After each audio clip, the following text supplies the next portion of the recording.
Erik, as a licensed mental health counselor, there are three main compounds currently being used in psychedelic therapies. One being ketamine, the next one being psilocybin, and the third one being MDMA. Could you tell us a little bit about each one and how they work in a therapeutic setting? So the first one, right off the bat, let's jump into ketamine. Ketamine is actually known as a dissociative. So it's not a classic psychedelic per se. It does put you into a non-ordinary state, but it is working on a slightly different system or pathway in the brain known as the glutamate system. So this is a very, very different system, say, than psilocybin or the MDMA. How that works essentially is it allows the experiencer to engage in a dissociated state from the body, from the repetitive and recurring thoughts of the mind, even from the emotion. The emotions seem to be muted or even voided out completely altogether in the ketamine space. Not so much with the other traditional classic psychedelics, but that's kind of some of the effects with ketamine, as it's known to be used as an anesthetic for sedation for so many years.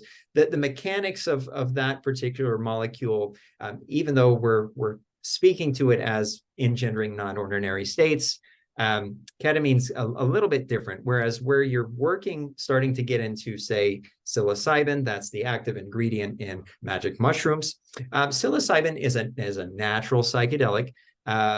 It can alter perceptions, it can improve mood, and it seems to work on serotonin in the brain, as well as other systems as well. But primarily, what the person who's engaging in the psilocybin experience, that is going to allow the person to maybe have a little bit more spaciousness around the thoughts, a little bit more spaciousness around their emotional content. So from that perspective of being fully embodied and fully aware, you're not dissociating per se at all. You're very present with the experience. You're able to sit maybe from a more expanded state in what is actually going on inside of you.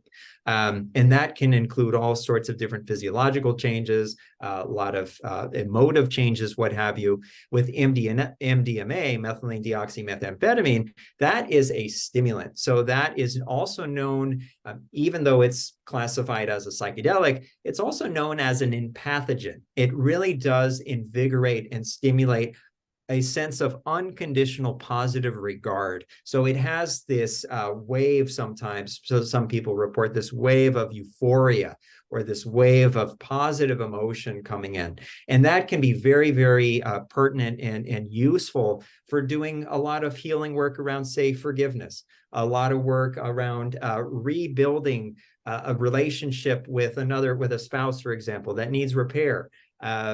Rebuilding some of your own capacities of some of these deeper emotional issues of the self-forgiveness, as I mentioned. But yeah, that's kind of the difference between the three. They're all very useful in their own pragmatic way, but there are some notable differences nonetheless.